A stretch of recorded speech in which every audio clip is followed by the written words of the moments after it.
قرآن پاک کا یہ موضوع بھی بڑا عجیب ہے، جسے حیوانیات کہتے ہیں۔ دنیا کی مختلف زبانوں میں اس میں ذخیرے ہیں، انگلش میں ہیں اور زبانوں میں بھی ہیں، عربی میں بھی ہیں، فارسی میں بھی ہیں۔ البتہ ہماری اردو کی زبان آج تک اس سے خالی تھی۔ ترجمے تھے بعض کتابوں کے، لیکن اردو کا دامن اس سے خالی رہا۔ اللہ تعالیٰ کی عنایت ہے، ہمارے لیے سعادت ہے۔ ہمارے ایک استاد ہیں، ہندوستان میں شہر ہے بھوپال۔ بھوپال شہر میں مفتی رحیم اللہ صاحب ہوتے ہیں، قاسمی، یہ دارالعلوم دیوبند کے پڑھے ہوئے ہیں، بڑے مایا ناز عالم، بڑی اللہ تعالیٰ ان کو بڑی اللہ تعالیٰ نے خوبیوں سے نوازا ہے۔ اچھا، عالم بھی ہیں، مفتی بھی ہیں، اور ماشاءاللہ متقی پرہیزگار بھی ہیں، اور بڑی اللہ تعالیٰ نے فہم دیا ہے۔ آج بھی اس جزیرے میں بیٹھے بسا اوقات کوئی مشکل مسئلہ آتا ہے، فون کر کے ان سے پوچھ لیں۔ آج تک مجھے تجربہ نہیں ہے کہ کبھی کہا ہو کہ بعد میں فون کرنا۔ یہ بڑی بات ہوتی ہے، آپ کسی وقت آپ کس کام میں ہیں، اچھا افتاء اور ماشاءاللہ علم وغیرہ کا مسئلہ تو ہے ہی ہے، ساتھ میں شکار کا بھی بڑا شوق ہے، اور اسی میں انہوں نے لکھا بھی ہے کہ یہ مجھے ورثے میں ملا تھا۔ ان کے والد صاحب کو بڑا شوق تھا جانوروں کا، تو ان کو بھی وہ شوق ورثے میں ملا ہے، شکار بڑے ماہر۔ ہم تو ان کے ساتھ رہے نا، یہاں آپ کے ہاں جب مفتی تقی عثمانی صاحب دامت برکاتہم تشریف لائے تھے تو اس وقت آئے تھے، شاید آپ میں سے کسی کو یاد ہو۔ جو بات عرض کر رہا تھا، اردو زبان کا دامن علم حیوانات کے موضوع سے خالی تھا۔ اللہ تعالیٰ ان کو جزائے خیر دیں، یہ کتاب انہوں نے اس موضوع پر لکھ کر اردو زبان میں 4 چاند لگا دیے۔ اب اگر کوئی شخص اردو زبان میں اس موضوع کو پڑھنا چاہے، اس کے لیے اور یہ ہے بھی سے مقدمہ، ابھی پوری کتاب نہیں آئی، یہ کتاب کا مقدمہ ہے، پیش لفظ آپ کہیں، مقدمہ کہیں، 200 صفحے میں ابھی مقدمہ ہے۔ اس کے بعد آئیں گے وہ حیوانات جن کا ذکر قرآن میں ہے، وہ حیوانات جن کا ذکر احادیث میں ہے، پھر وہ ان جانوروں کا مستقل موضوع آئے گا کہ جو مسلمان کے لیے حلال ہیں، جو مسلمان کے لیے حرام ہیں۔ اچھا، ایک اور بڑا المیہ رہا اس میں، جانوروں کا تو ذکر انہوں نے کیا۔ بسا اوقات کوئی جانور ہم پڑھتے ہیں، ان کا نقش ہمارے ذہن میں نہیں آتا۔ ابھی آپ ٹڈی کئی تو سمجھ گئے ہوں گے، کئیوں کو ابھی بھی پتہ نہیں ہوگا ٹڈی ہوتا کیا ہے۔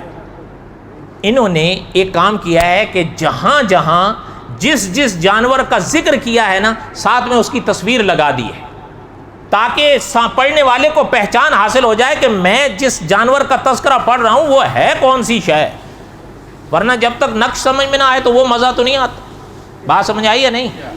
اچھا، یہ تو بہرحال اس پر یہ معرفت الحیوان، اس میں جو لوگ اس موضوع کے ساتھ پڑھنے میں طلبہ، اسٹوڈنٹس شوق رکھتے ہیں، میں ان سے گزارش کروں گا اس کتاب کو منگوائیں، اس کو خریدیں، اس کو پڑھیں، اور مل جائے گی۔ یہ نئی چھپی ہے، بڑی عظیم کتاب ہے۔ 1-2 چیزیں میں آپ کو سنا کے بس کرتا ہوں اس میں۔ اچھا، ہمارے والے تو خیر بہرحال جو ہمارے بڑے گزرے ان کی تو مثالیں نہیں ہیں۔ دیکھیں، اسلامی تاریخ میں ایک معمر بن مثنیٰ ملتے ہیں، وہ زمانے ہو گئے غالباً 8ویں صدی کے ہیں۔ ان کو حیوانات کا اتنا شوق تھا کہ انہوں نے صرف 50 کتابیں گھوڑے پر لکھی۔ وہ کہتے تھے کہ قرآن میں گھوڑے کا ذکر ہے۔ اچھا، یہ تو چلیں، ابھی آپ کہیں گے یہ تو عرب کی دنیا۔ اگر اس طرف آ جائیں، بر صغیر، سلطنت مغلیہ گزری ہے بر صغیر میں، سلطان بابر سے یہ سلطنت چلی۔ سلطان بابر کو شکار کا اتنا شوق تھا، آج بھی تاریخ فرشتہ میں لکھا ہے کہ جب وہ لاہور سے دہلی کی طرف جا رہے تھے تو ان کو شکار کا اتنا شوق تھا، راستے میں ایک گینڈا نظر آیا، اسی کو شکار کر دیا۔ اچھا، یہ اپنا افغان، وہ تو فرید خان تھے نا، لیکن دنیا ان کو شیر شاہ سوری کے لقب سے یاد کرتی ہے، وہ فرید خان تھے۔ اچھا، ان کو شکار کا اتنا شوق تھا، ان کو فرید خان تو نام تھا، شیر شاہ سوری کا لقب ان کو دیا ہی اس لیے گیا تھا کہ ایک دفعہ شکار کا شوق چڑھا، شیر کو شکار کر ڈالا تنہا۔ پتہ چلتا ہے ہمارے ہاں بھی بڑے بڑے لوگ رہے ہیں، مگر ہم ذرا کمزور ہیں، اس لیے بڑے اس میں مقدمہ ہے 20 صفحات کا، بڑے عجیب و غریب حالات ہیں اکابر کے جن کو جانوروں سے تعلق رہا، شوق رہا، اور اس کا مقصد یہی تھا عقیدے میں پختگی آتی تھی. ان کو دیکھتے تھے اللہ نے کیا کیا چیزیں اس دنیا میں بنائی ہیں. میں نے ابھی عرض کیا قرآن میں اللہ نے خود فرمایا ان فی ذالک لآیہ، یہ ہماری نشانی ہے.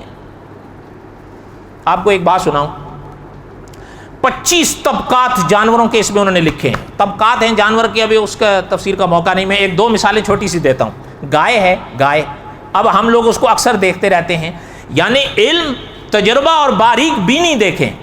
گائے کے سینگ ہوتے ہیں، اب ذرا دیکھیں کہ اس پہ چند سطروں میں کیا چیز لکھی ہے انہوں نے. آپ اس سے ان کے مطالعے کا اور ذوق کا اندازہ لگائیں. لکھتے ہیں گائے کے تعارف میں اس کے صرف سینگوں کے بارے میں، گائے کے سینگ کو دیکھیں کہ وہ کیسا ہوتا ہے. یہ ایک قسم کا کھوکھلا خول معلوم ہوتا ہے، اور گائے کے سر میں ایک قسم کے ہڈیوں کے ابھار کے اوپر جڑا رہتا ہے. ہڈیوں کا یہ ابھار خول جھڑتا نہیں ہے. ایسے جگالی کرنے والے جانوروں کا جن کے سینگ اس طرح کھوکھلے ہوتے ہیں ایک جدا خاندان ہے جو کھوکھلے سینگ کے حیوانات کے نام سے جانا پہچانا جاتا ہے. بیل، بھینس اس خاندان میں سب سے بڑے عجیب و غریب جانور ہوتے ہیں. یورپ، افریقہ، ایشیا میں ان کی چند قسمیں پائی جاتی ہیں.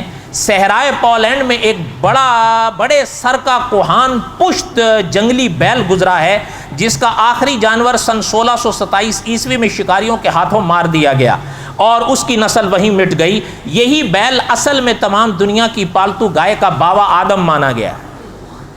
یہ صرف اس کے خول پر بات کی ہے، اب باقی آپ خود سوچیں، پوری تفصیل ہے. اچھا دیکھیں طبقہ نمبر 12 میں ایک تعارف انہوں نے کرایا ہے مچھلی کے باب میں.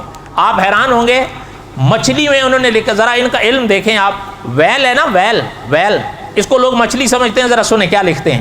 اس طبقے کے جانور ہمیشہ پانی میں رہتے ہیں، ویل کی بات کر رہے ہیں، خشکی پر کبھی نہیں آتے. پانی کے باہر ان کی زندگی محال ہے. اگر کبھی طوفان کے صدمے سے کنارے پر پہنچ جائیں فوراً مر جاتے ہیں. حیوانات ہودیہ 2 قسموں پر منقسم ہوئے ہیں، ویل ہے اور ڈولفن ہے. ویل کو اکثر لوگ مچھلی سمجھتے ہیں اور اس میں شک نہیں کہ اس کی تمام زندگی اسی طرح پانی میں بسر ہوتی ہے جس طرح مچھلیوں کی، مگر ان دونوں میں بہت بڑا فرق ہے. مچھلی میں اور ویل میں فرق بتا رہے ہیں کہ یہ مچھلی نہیں ہے. اول تو مچھلیوں کے فلس ہوتے ہیں، ویل کے نہیں ہوتے. مچھلیوں کا خون سرد ہوتا ہے، ویل کا گرم ہوتا ہے، لہذا ویل کا شمار مچھلیوں میں نہیں کیا جا سکتا. لہذا ویل ایک حیوان پستانیہ میمل ہے اور متنفس فی الہوا ایریل ہے. یہ عجیب طرح کے پستانیہ حیوانات ہیں اور اتنے بڑے بڑے جثے رکھتے ہیں کہ بعض ویل 40 ہاتھیوں کا برابر وزن رکھتا ہے. اچھا آگے جو مزے کی بات، اتنا بڑا جانور. اب ذرا قدرت خداوندی دیکھیں. آپ کو اور ہمیں تو یہ لگتا ہوگا کہ کہیں ہمارا اور آپ کا آمنا سامنا ہو جائے تو ہمیں تو ایک لقمے میں کھائے گا وہ. بولو تو صحیح. اب سنیں جو حضرت لکھتے ہیں، علم دیکھیں. حضرت لکھتے ہیں یہ ان کے دانت نہیں ہوتے، ویل کی بات بتا رہے ہیں، ان کے دانت نہیں ہوتے لیکن تالو پر ایک قسم کے لمبے چپٹے لچکدار خاردار پترے ہوتے ہیں جو قدرت نے ان کو دیے ہیں. اگلی بات سنیں، آپ حیران ہوں گے. لکھتے ہیں یہ بات عجیب معلوم ہوتی ہے کہ اتنے بڑے جثے کا جانور ہے لیکن یہ اتنے بڑے بڑے جانور مچھلیاں نہیں کھا سکتا. کیوں؟ بلکہ کھا ہی نہیں سکتا. کیوں؟ لکھتے ہیں ان کا حلق اتنا تنگ ہوتا ہے کہ معمولی سے معمولی مچھلی بھی یہ نگل نہیں سکتے. یہاں تک کہ ایک چھوٹی مچھلی جو 2 انچ سے بھی کم ہوتی ہے وہ یہ نہیں کھا سکتے کیونکہ ان کا حلق ہی اتنا چھوٹا ہوتا ہے. وَعَلَامَاتٍ وَبِالنَّجْمِ هُمْ يَهْتَدُونَ. اللہ نے فرمایا یہ ہماری نشانیاں ہیں کہ ہمیں سمجھو. یہ میں نے 1-2 مختصر سے وقت میں بتائی ہیں. اگر آپ اس کتاب کو خریدیں یا جن تک میری آواز پہنچ رہی ہے اس کو خریدیں، اس کو پڑھیں. عجیب و غریب جانوروں کے 25 طبقات کا تعارف کرایا ہے. 2 مثالیں میں نے صرف اس دی کہ ان کا علم اور باریک بینی دیکھیں. آپ ناراض تو نہیں ہیں؟ اور بولو تو صحیح. معرفت الحیوان. اور آخر میں ایک ورق میں مولانا انیس آزاد بالگرامی صاحب نے مولانا کا تعارف بھی کرا دیا ہے. بڑی جامع کتاب ہے، اس کو منگوائیں. اور حقیقت ہے ایسے ایسے جانوروں کے تذکرے ہیں. انسان ہے، ہمارے اڑوس پڑوس میں رہنے والے جانور ہیں اور ہمیں پتہ نہیں قدرت کی کتنی بڑی عظیم قدرتیں ہمارے ارد گرد بکھری ہوئی ہیں. انہوں نے لکھا ہے کہ میرا مقصد صرف یہ ہے کہ آپ خدا کی اس قدرت کو دیکھو، آپ کا عقیدہ بنے.